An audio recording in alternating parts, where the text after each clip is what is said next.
Good evening. Merry Christmas. Happy New Year. It's beginning to look a lot like it, isn't it? It's absolutely freezing. Why would a man sit in a shed at top of garden at maybe 1 or 2 degrees Celsius? Absolutely freezing. Little heater on here under me bench that I'm wrapping my legs around, and it is ever so nice, I must admit. It's just keeping me nice and warm.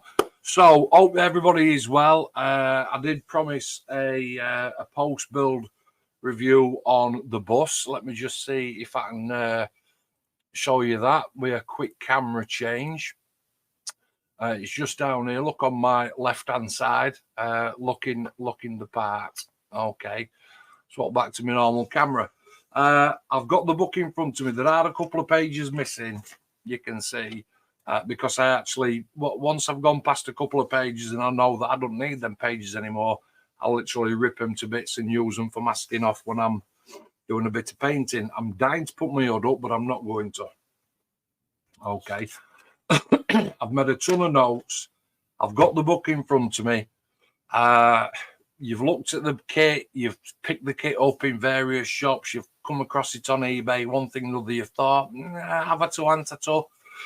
Okay, and I did, but it was fortuitous that I did it. All right, so basically the story is one of the drivers at work, him and his brother, unfortunately, the dad passed away.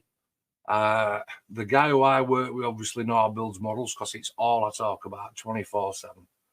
And he came to me and he said, listen, do me a favor, will you do me this Revell London bus? Yeah, all right. Bring it in. How much are you going to charge me? I said, just bring it in. Just bring it in. We'll sort that out later. He said, well, my dad's unfortunately passed away. I couldn't tell you how long ago it is since, pardon me. But my mum would like it. And I said, yeah, no problem. Bring it in.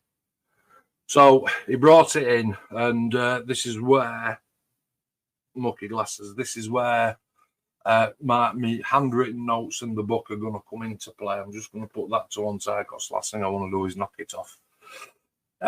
So he brought it in, and he brought it in a tub. I've left myself enough space for a couple of pictures. Brought it in a tub and said, there you go. And you're like, right, yeah, cracking. All right then, mate. I've started it, but hopefully you can take over and crack on with it. That were on 3rd of November, and today I think is the 29th of December 2023. So on and off of at last, well, it's nearly 8 weeks, isn't it? On and off of at last, he's just messaged me now, bless him. I've been pinging him all day. On and off 8 weeks. And the reason that I say on and off is because when he brought it in, the week that weekend it was club, busy. Weekend after it was Telford, busy. Weekend after that, club, competition day, busy. Weekend after that, no club. I think I got cracked on then. Weekend after that, last club of the year and Christmas shopping day. Then I fell poorly for a week. That kicked off on Monday. I think that was the run up, not the Christmas week, the week prior.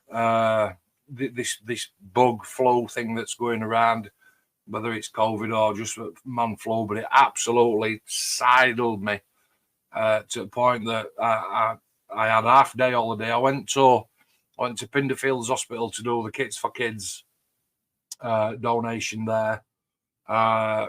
Finished at 1 p.m. I was in hospital for 2. Didn't feel great, but didn't feel that bad. Went to hospital, did the kits, came home at 6 p.m. and I was in bed at 7 o'clock on Monday. And I did not get up until Tuesday evening. So that's how much that wiped me out. And then, you've got that lethargic feeling all week. I digress. So there were hardly any building done there. So it's what I break up for Christmas Eve, day before Christmas Eve, the Friday. Family, kids, and getting everything else organised and and then I've got a week off. So I've absolutely battered it to death this week off to the point where it's done. What's the kit like? Let's talk about flash, ejector pin marks. Would I build it again? Ease of build. What's it like for painting? What's it like for putting together? You've seen it. You've got it in your stash. You've thought about it, etc., etc. What sort of pit holes, what pitfalls am I coming into? So I've already shown you a picture. Fascinating kit. This is what I've written on my notes. Fascinating kits, and this is the box it came in. If you did miss that picture, I'll pop that back up. Now, when it came, the two brothers, the lad who I worked with and his brother, I think the mainstay was his brother. He'd done the floor pan, which I can't show you because that's, like I said, that's how that looks. But he'd sort of done the floor pan, and he'd done the separate sort of cab area, if you will. He'd put the steering wheel in, the pedals in, he'd painted it black, he'd stuck a seat in with some Decaling, and that kind of thing. So you can imagine it's literally just a floor pan with the underneath and the cab, and that's where I took over. Okay, on the engine as well. Now the engine, when the engine obviously came with kit, when the engine came out to play, it was just like a chromey colour. There were no detail on it at all. It was just it was very, very basic. Okay. So let's show some pictures then. So floor pan before I've written, and then I've written times 21. The reason that I've written times 21 is because I want to start inside. I'll throw some photos, if I haven't done already, of how it looked before when it came to the progressive stages of black primering over the top, sanding it back. Let's start again. So it's coming, it's not cracking, right? So job one, to sand it all back. Job two, to get it primed. Job three, to have a look at what paints I've got for the wooden area, which goes down the centre of the bus, both bottom and top decks. Is it grey? Is it purple? The colour call out says it's like it's a revell. It's a revell colour. It's like a reddy purple type of colour. But before I started the build, I'm onto Google and I'm typing in London Revell, London bus images, and I'm looking at as many images as I possibly can, and I'm saving them all to my phone so that I can go back after and have a look at them. Sanded it, blacked it, greyed it, because actually it turned out the majority of them are grey. Masked the floor off, did the floor, put the sides on, and you're like, right, flip that upside down. Let's have a look at underneath. Just basic. I can't even remember. I think it might have been grey. So that needed black primer. Then it needed some MRP steel on it and some chrome tape that I've got for clip pipes and one thing another picture. Did that and sorted the underfloor out, even though it'll probably be never seen. Let's rewind 3 minutes. So after his dad had passed, and his mum had said to the two lads, can you get me a bus in honour of your dad? I want a bus. He's come to me. So the bus is actually, it's like a commission build, but I've not charged him for it. I've said, just give me the money back that I've had to spend on the supplies, which is the paint and the gloss and the thing, which I'm sure that he'll be okay with. So it's going to be in his mum's living room, in a cabinet on windowsill, in front of telly, whatever, I don't know. Okay. So when I picked it up, after all that, I basically picked it up at stage 30. So all the interior office, all that's done. And step 30 and 31, 32, 33. Now there's two types of engines in this bus. And depending on which version you go for, depends on how certain things fit. Now, got to bear in mind straight away, I'm like, right, well, how do you tell the difference? And looking at the instructions and looking at the engine in my hand, and I'm looking, and I'm, oh, right, that's that, right, and it turns out that he's actually used the Leyland engine. And the reason that you need to know that is because in one of the bulkheads at the back, there's certain holes that you have to drill out to correspond with fitting that engine. Whereas if it's the Leyland, if it's the Scania engine, it's a smaller footprint, if you will. So you have to be careful. so that was first real job on deciding, fathoming out which engine he'd put in. Leyland engine, so I could drill the proper holes. Went onto the bulkhead, that came back. I've got pictures of that, I know I have. Let me have a think. So again, he painted it in the Revell colour, and when you look at it, I will put the picture up. When you look at it, and when you see that picture, understandable, you can see that two lads, grown men. But whether your lads are grown men or not, if you're not a model builder, and your mum said to you, "Will you do me this?" Obviously, you don't want to say, "No, mum," do you? No, you don't. You want to say, "Don't worry about that, mum. We'll see to it for your love." And fair play, they've been out and bought it, and they've tackled it best they can. But when you're not a model builder, you literally follow instructions step by step. And this was like quite a lightning thing for me, because I would consider myself quite experienced. I'm on to my 8th year now. Quite experienced, and you can read between the lines, if you will, on instructions. And when you're building, whether it is a tank, a plane, a bus, whatever, you can flick through instructions and you say, actually, I don't need to do that just yet, because that's going to interfere with that, da-da-da. Whereas when you haven't done it, you've never done it, or it's been years since you've done it, somebody throws an instruction book under your nose and that's all you know. That's what you do. And that's obviously what the lads have done, which is fair play. Absolutely fair play. Just going to give me hands a warm on my little radiator.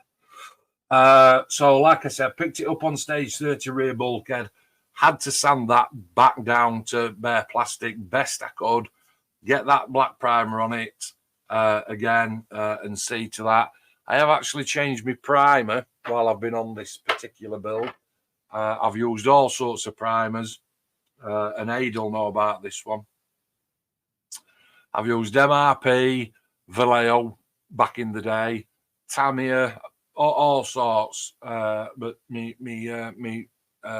one of choice, this I'm looking up here, that's where my screen is, trying to get that into excuse me, it's cold in here. Try and get that into focus. Is the Mr. Surface of 1500 black.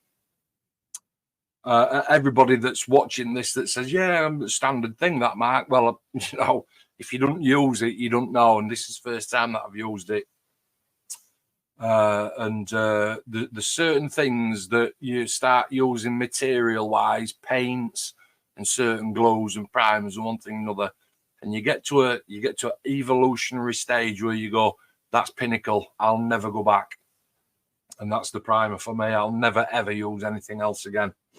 Okay, and luckily, SGS Model Store in Leeds, who I've been to see today, he stocks it. So happy days for that. So I'll never run out. Once that were done, let me have a look. So after I've sort of like had a look at that, and in the back of my mind, I've got this: what colour am I going to paint this bus? What colour is a London bus? Don't take piss. We know it's not in blue, right? We know it's red, but red, you know, there's things on Facebook in there about different colour charts, what she sees to what a modeler sees, and the different types of red are just absolutely unbelievable. There's tons. I did happen to start with an MRP 123, which is a marking red for the interior, but I knew that wasn't the red for the exterior. I'll get back to that in a bit. So up to press, floor pan, engine, back bulkhead, cabin, and then step 39, pay attention, seats. Now, there's 4 flavours of seats in this bus. There's a left-hand standard, a right-hand standard, a left-hand seat with a pole, and a right-hand seat with a pole. and they all have to go in a certain way. So again, the experience comes in that, right, once I get onto seats, I've literally got 4 tubs in front of me on my bench, and they're all numbered. Step 39 is one specific seat. Step 40 is another, 41, 42. And when it says times 6, the best advice I've got for you is to get all those bits off your sprue, the metal frames picture, the seats, and literally do all step 39 times 6. Put them in there, paint them, gloss them, decal them, absolutely everything to a finished state. Do all 6. Step 40, you've got to make 10. Step 41, you've got to make 10. And step 42, you've got to make 6. So 6, 12, 22, 32. So 32 seats. 32 seats. And that's absolute best practice advice that I've got for you. Do all those seats and put them all into the tubs. Now, because you can never see underneath, I'm looking. What I did underneath the seat, I'm not going to dig it out. It's in box. For each step, 39, 40, 41 and 42, to make it simple for myself, turn the seat upside down. And for those 6, I wrote 39 in a black marker pen. Obviously, step 40, I made 10 of them. So I wrote on 40 underneath. And then I knew then that even if they got mixed up somewhere along the way, which they can do, I know just a quick flick upside down and be like, oh, that's a step 40. That's such and such a seat. It goes here. All right. So bear that in mind. For the seats, it's a separate frame. And then just a down and a seat for the actual seat. The frames I did in black and chrome. And I did the legs in chrome as well. When you look at the seats, when you look on Google, type in London bus and hit images, the actual sides and the top of the seat, they're grey. Now, it's grey plastic. So I must admit, sometimes you've just got to ride the common sense pony. And common sense pony said to me, what are you painting them for? Because painting seats that is 99% covered in a decal to represent the seat fabric, you're looking at a black primer, you're looking at a grey top coat, you're looking at a gloss coat to put a decal on. Hang on a minute here. That decal will sit tight as a drum to bare plastic.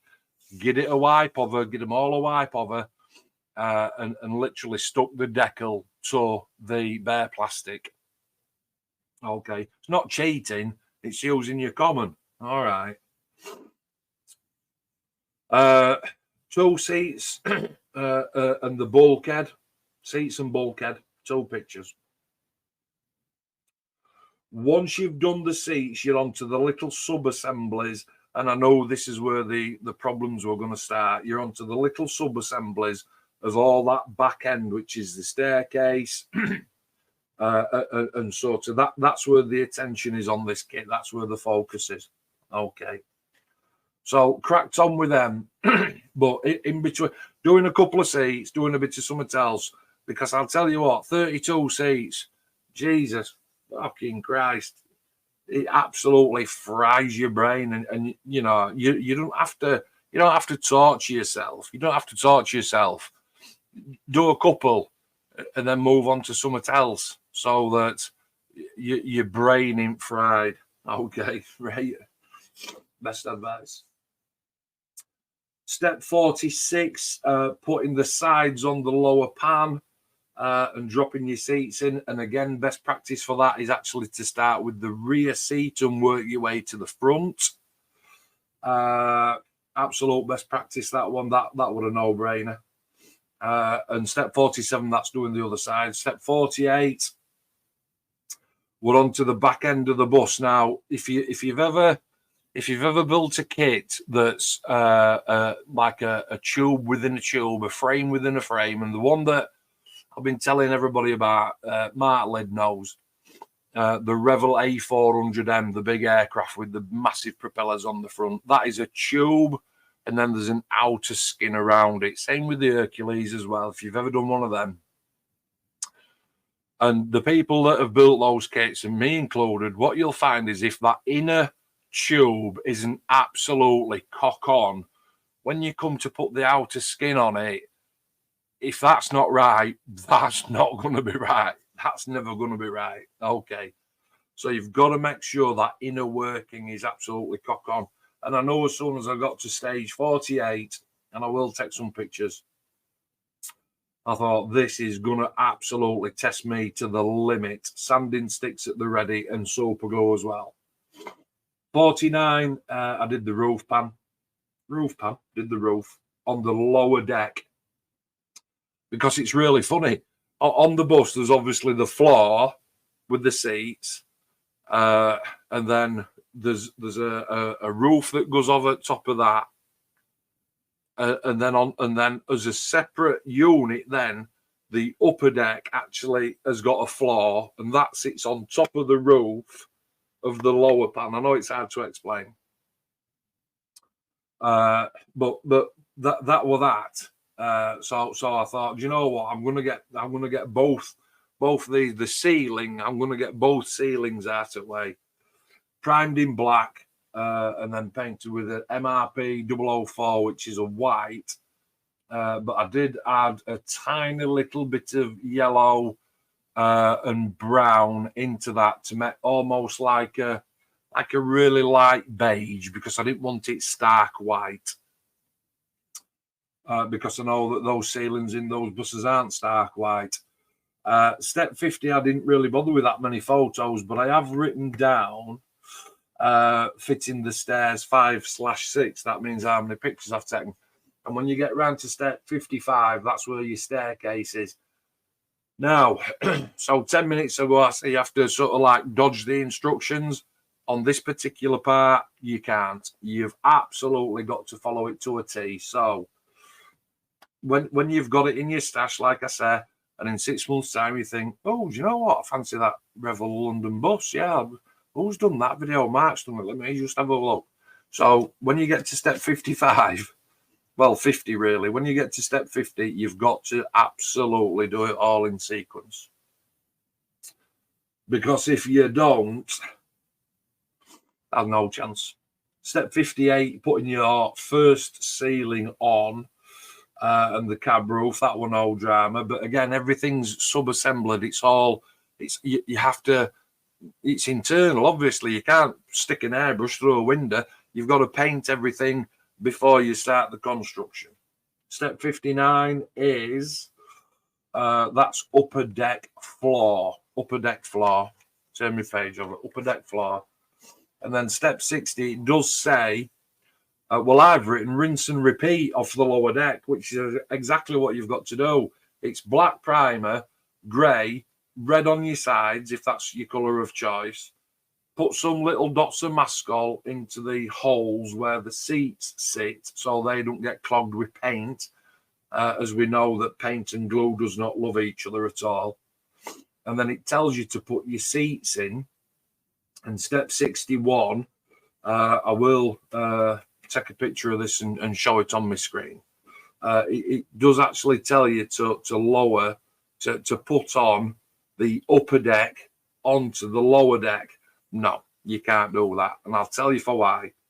Because it's literally, well, it's like that.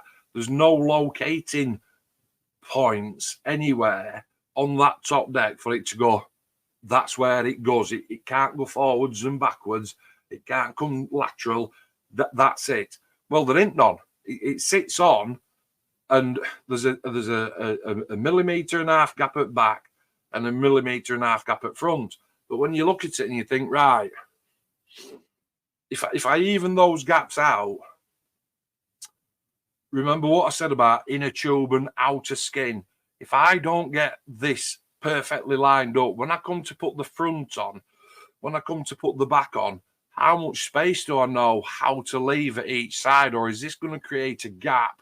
Is that going to create it's too tight, it won't line up with all lines, etc., etc.? So I left the seats out because they're easy to put in.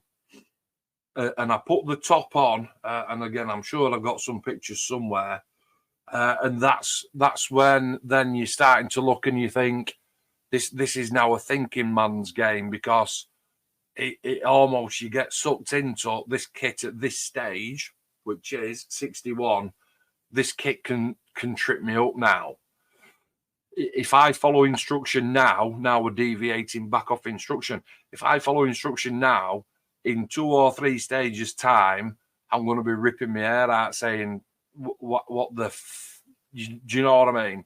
So you've got to be able to tell. And it was at that point, step 61, that I've written down on my notes that I said, you know what, sod it. What I'm going to do now is I'm going to get all the exterior parts, which is, let's start lower deck back, lower deck front, upper deck back, upper deck front, roof, and the 2 sides.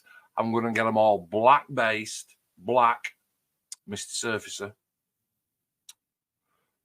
And then because the red that I'd chosen, which is this one, no, it's not, it's this one.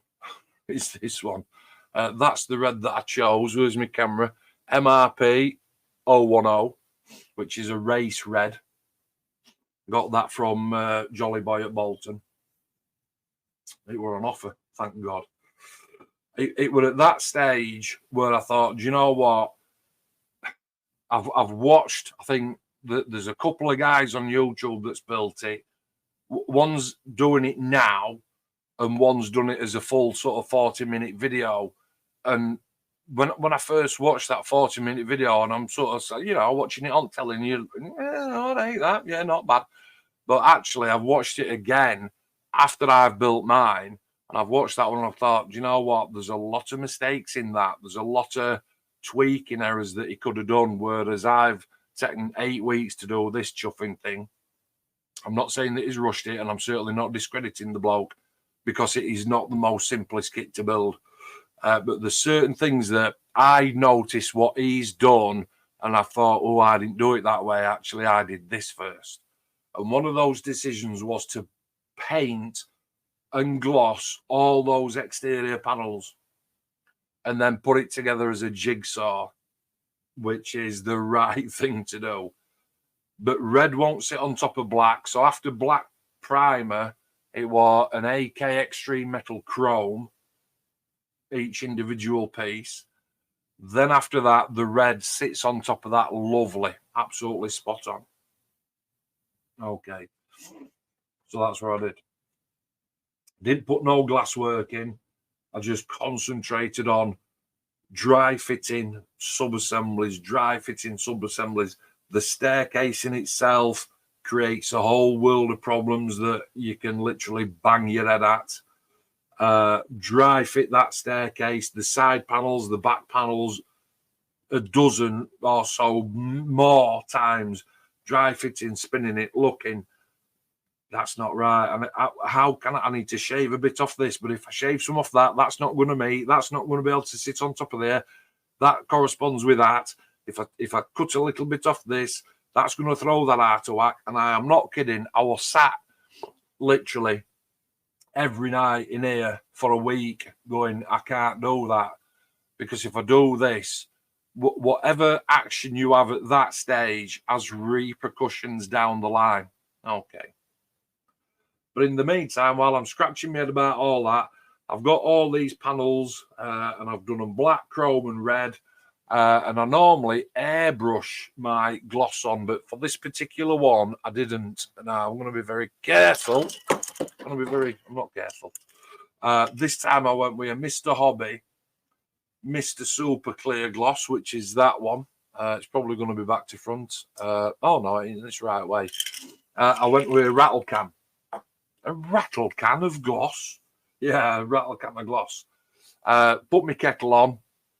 And boiled some water, stood it in a cup, put some boiling, not actually boiling water, I'm lying, some really hot water in. I could put my finger in after 10 seconds, then you're sort of pulling it out.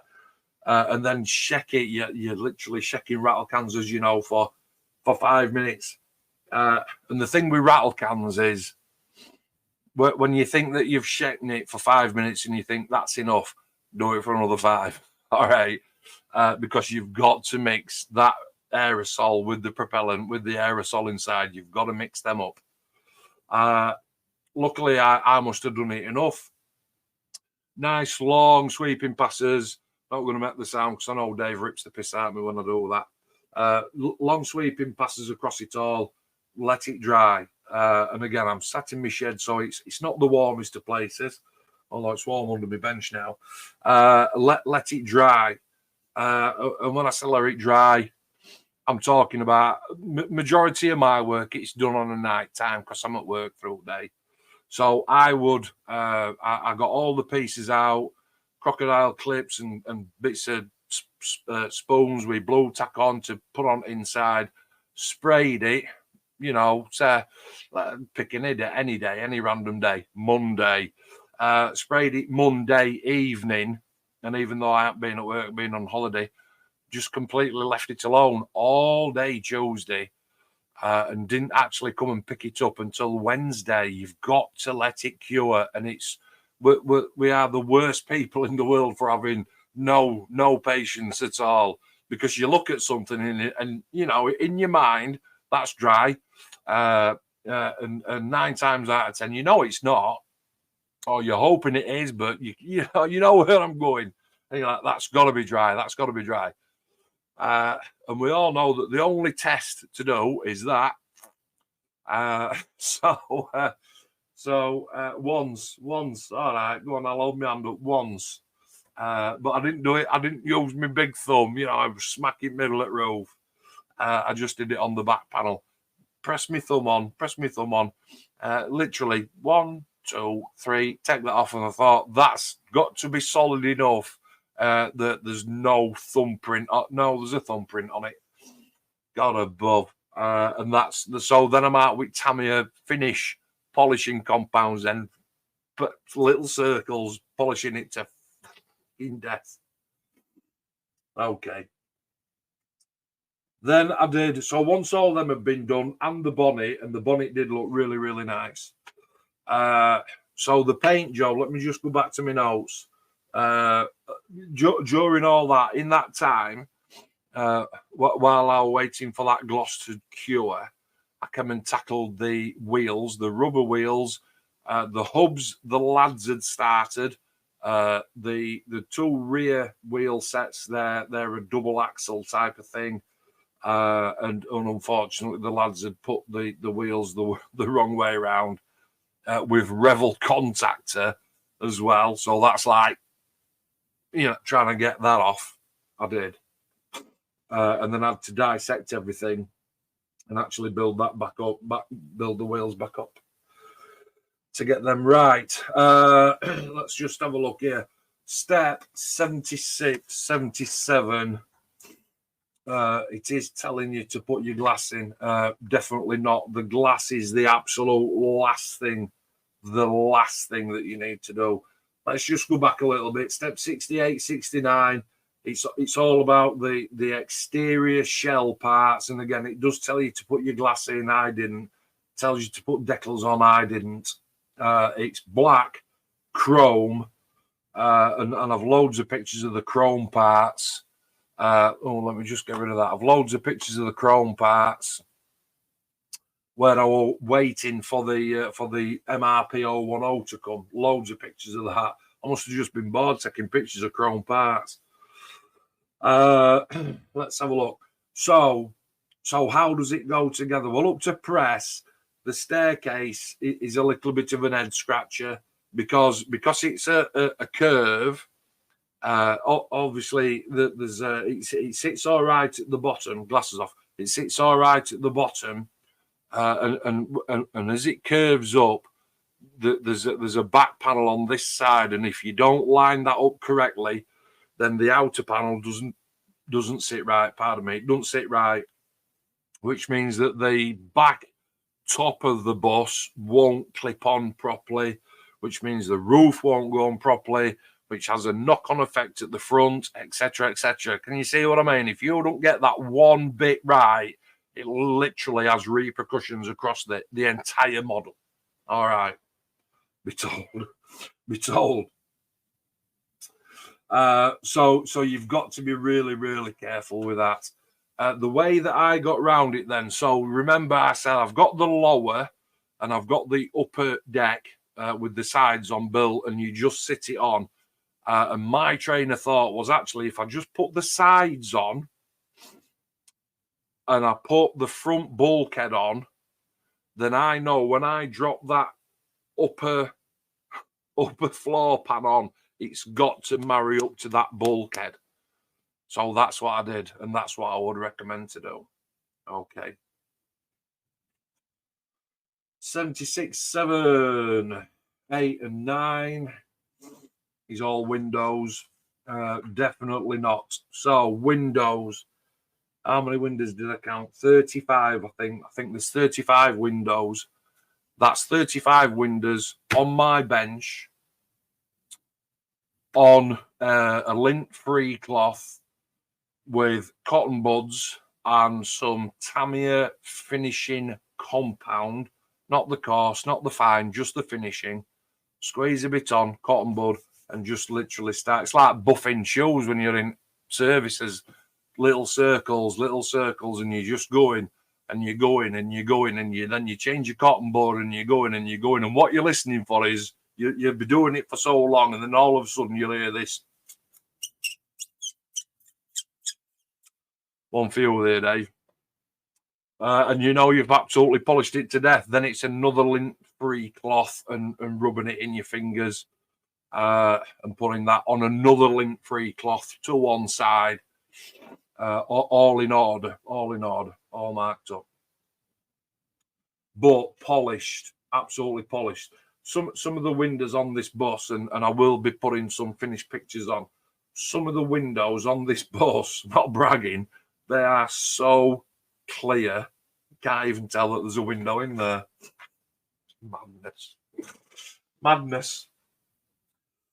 Step 82, it's telling you to put your rear wing mirrors on and your lights and one thing and another. Obviously, I left those off because, let me just tell you, once I had built it and I stuck the wheels on and they do rotate, before I put the decals on, don't forget everything is blacked, glossed, chromed, redded, and sprayed with the Mr. Hobby. And then every single panel, individual panel on this bus has had a Tamiya finishing compound on it. So once I glossed it, I polished it. Then I get it a rub down with the lint free to make sure that there's no bits on it, and I'm blowing it, rubbing it, blowing it, rubbing it. Then I glossed it twice, glossed it again, then I polished it again. Then I glossed it again. That's 3. Then I polished it again. Then I glossed it again. That's 4. Then I polished it again. Then I glossed it again. That's 5. Then I polished it again. That's 6. So this bus, I mean, it's literally, I can see my reflection in it. It's been glossed and polished 5 times. Okay. And in between that, you're up to putting the world's longest goddamn decals on. Okay. As far as let's go back to the build. As far as the build is concerned, the roof, I'm saying you'll not. I struggled. It's a sign of weakness, isn't it? I admit defeat. It looks like a 9 out of 10 does the roof. It's not a 10 out of 10. But it's very, very good. I'm my own worst critic. And the front end and the back end, they take some playing. They take some dry fitting and wrestling and creaking plastic because it's going on. So it's almost like it's got to do that. Does that make sense? You've got your outer skin and an inner skin, and it's got to do that. But when you look at it that way on, if you can't even say a millimeter, it's less than a mil. If you're less than a mil out on this side, you're definitely a mil out on other side. And it's about finding a balance. And in the end, I did have 1, 2, 3, 4, 5 seams to see to. Okay. Don't be under any illusion that this kit's just going to get together like Lego, because it ain't. Once you've done all that, all your little attachments can go on. You can finish your underneath on. It's got some side skid plates, another little lamp underneath. And then step 89, you're onto your decals. And like I say, your decal pack, you've got your massive Jacobs crackers and the big black one across the top, which I did think about cutting there, but I didn't. You've got those to contend with. And again, you know, it gets to that stage in a build where I'm sat here with an extremely highly polished paint job on a bus, no windows in at that stage. Everything is tickety-bow, and you think to yourself, what am I going to do if these decals crack, rip, tear, smudge, snap? What am I going to do? But I suppose at the end of the day, you've got to dive in, haven't you? So it's big plastic container lid, kettle on, tepid hot water, in you go, and you're literally on a pair of tweezers, sort of like dancing it around in the water. And you know, you take it off, you put it on your bench, and you're just starting to move it with your finger. I've got it, it's coming. Bus on its side on the cloth, because don't forget I've polished it to absolute death.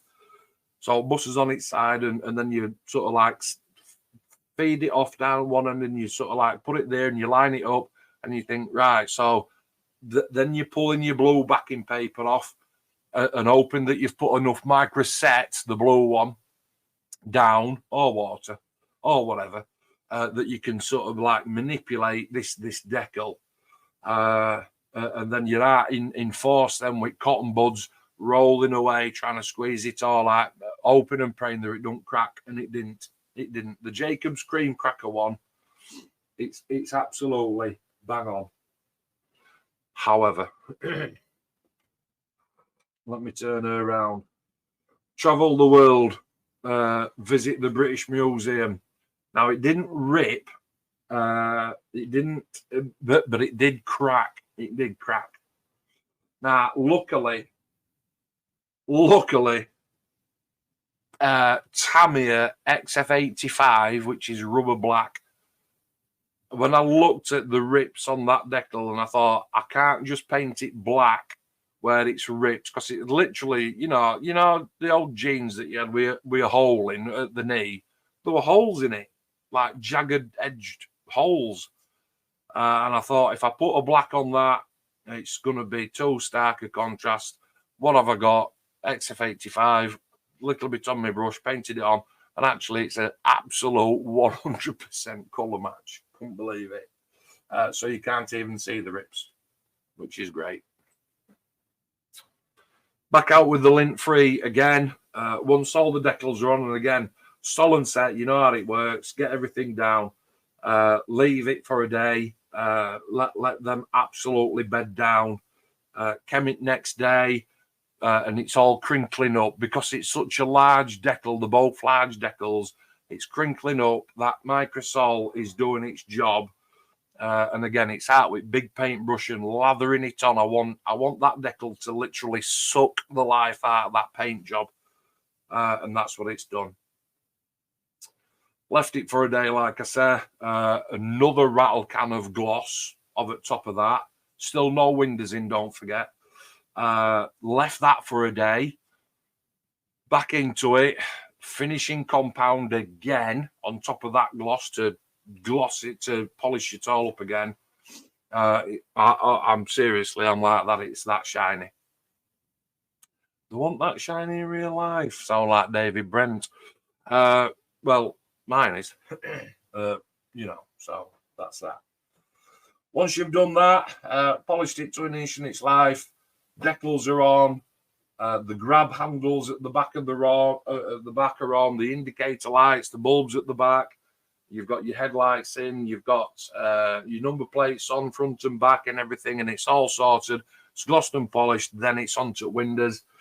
Like I said, I had Tamiya compounded them to absolute death.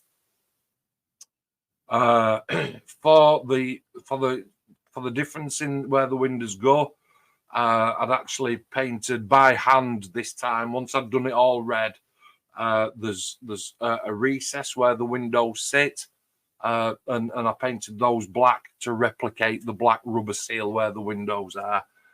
To put the windows on, it's literally just the old McDonald's stirrer with a bit of blue tack on end, dab it on, get it on, plonk it in, and broke every rule in book by using Tamiya extra thin, thinking, I hope to Christ that these don't fog.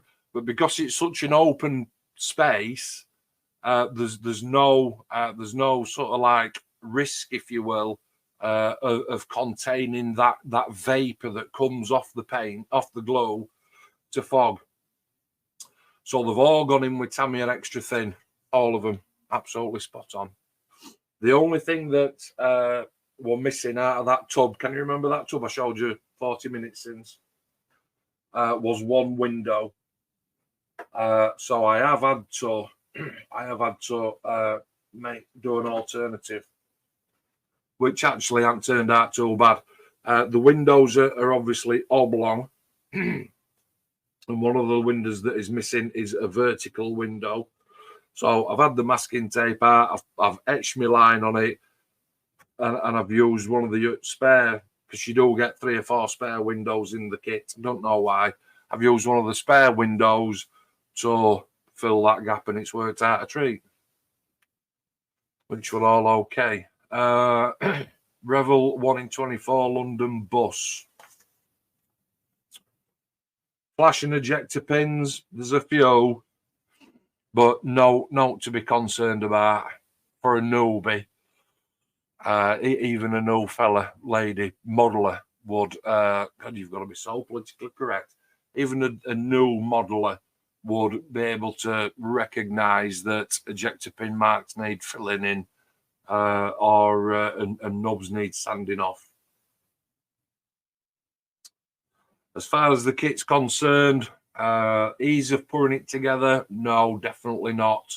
And old Padre loves it. He's an old bus driver. He's our Padre, one of club members, and he's been following the build. And I know it's whet his appetite because it's such a great piece.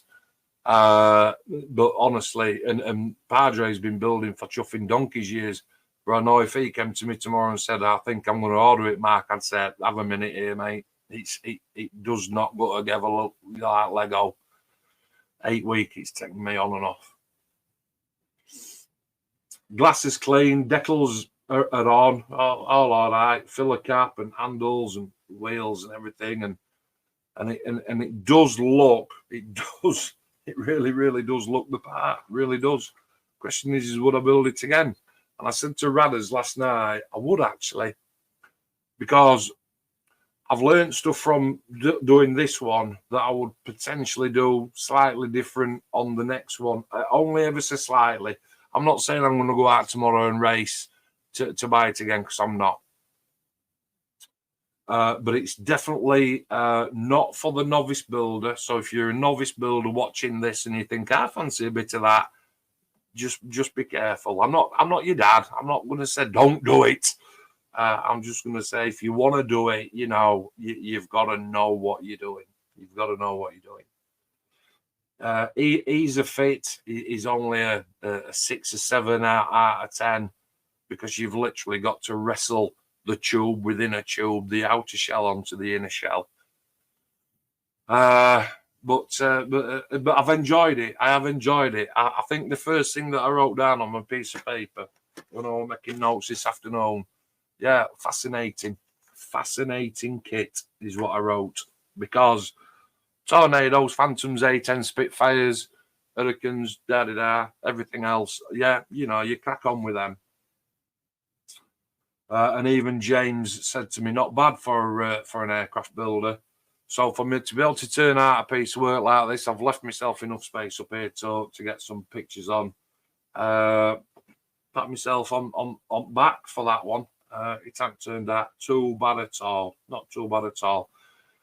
There's one guy that's currently building it. He's building, I think, the platinum edition of this particular kit. He's on YouTube. I think he's called Modeler or something. Follow him if you want to see, you know, the step by step, because he does that and I don't.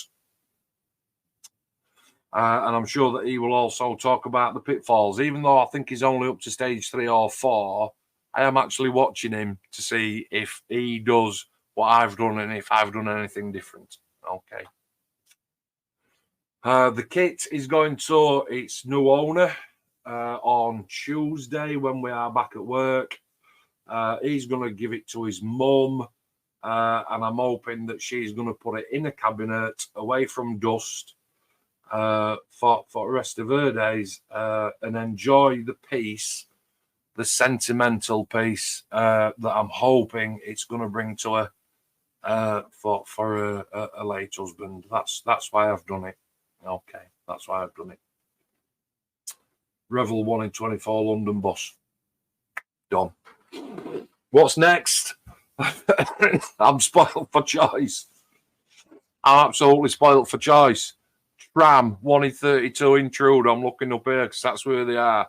1 in 32 A10 Thunderbolt Warthog. 1 in 48 Euro Fighter Typhoon, the Baron Spirit. 1 in 32 F4 Phantom. Russian Buk missile system.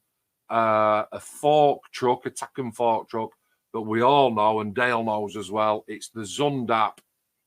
Is it a KS 750, which is the World War II German motorcycle and sidecar. I'm absolutely dying to get stuck into that. Dale's building it at the minute, and I literally can't wait to get stuck into that. To have a sidecar, motorbike and sidecar on my bench. Paul Rad builds motorbikes, and I watch him, and you know, we sit chatting on a night time, and I say, "What are you up to?" And he holds it up to the monitor, and he says, "Oh, I'm up to this and I'm up to that." And every time he does it, I'm like, I've got to do one. I've got to tick the box. I've got to tick the box on a motorcycle. So it's the Zundap that I've gone for, and it looks absolutely awesome. Couple of videos on that on YouTube that I have been watching, but I've got absolutely no doubt I'll be watching them like all over again and rinse and repeat all over again. Okay. And then we'll see where we go from there. I can't even tell how long I've been going. 52 minutes. Chuff me. 52 minutes I've been going. Hope you've all had a great Christmas. It's New Year's Eve this Sunday. Today is Friday. So we're starting 2024.